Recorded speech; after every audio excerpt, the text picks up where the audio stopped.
सकाळी इथे जत्रेची तयारी चालू झाली होती आणि दुकाने यायला पण सुरुवात झाली होती. खूपच कडाक्याचे ऊन होते, त्यामुळे खूपच गरमी जाणवत होती. त्यानंतर आम्ही गेलो ओटी भरायला आणि इथे सासरची ओटी, माहेरची ओटी, हातभेटीचा नारळ, आपला कोणता नवस असेल तर त्याचा नारळ पण द्यावा लागतो.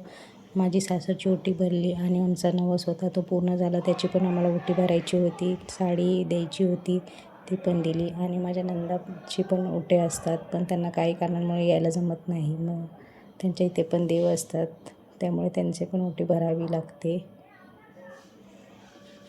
या माझ्या नणंद आहेत, त्या त्यांची ओटी भरत होत्या आणि अजून एक नणंद आहे, त्या पण येऊन गेल्या होत्या. त्यांची ओटी त्यांनी भरली होती. मला 5 नणंदा आहेत. 5 पैकी तिघांच्या ओट्या आम्हाला भरायच्या होत्या. हा माझा भाचा आहे, त्याने हातभेटीचा नारळ देखील देवाला दिला. मागच्या वर्षी आम्ही निर्भयला घेऊन आलो नव्हतो, कारण की तो खूपच लहान होता. म्हणून यावर्षी त्याला पाया पडायला आम्ही घेऊन आलो होतो. त्याच्या हातून आम्ही हातभेटीचा नारळ दिला आणि त्याच्या वडिलांनी आणि निर्भयने दोघांनीही देवाची पूजा केली. इथे आम्ही निर्भयचे डोकं टेकवण्याचा प्रयत्न करत होतो, पण तो बऱ्याच वस्तू ओढत होता, त्यामुळे आम्ही तिथे त्याला लवकर वर घेतले. आमचे पालखीतले देव आहेत. खूप सुंदर असं पालखी सजवली होती. या माझ्या सासूबाई आहेत, ज्या देवाची पूजा करत होत्या.